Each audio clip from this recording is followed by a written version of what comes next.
সুপ্রিয় দর্শক মণ্ডলী, আসসালামু আলাইকুম।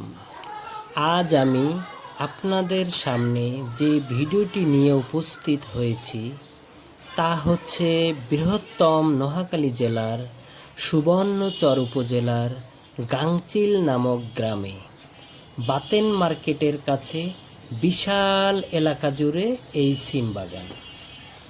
চোখ যত দূরে যায় শুধু সিম গাছ আর সিম গাছ। এখান থেকে মূলত চাষিরা সিম বীজ সংরক্ষণ করে ঢাকায় রপ্তানি করে থাকেন।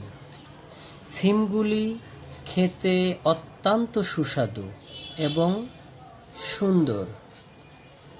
কেউ এই জায়গায় ঘুরতে আসলে এখান থেকে অবশ্যই সিম বীজ সংগ্রহ করতে পারবেন।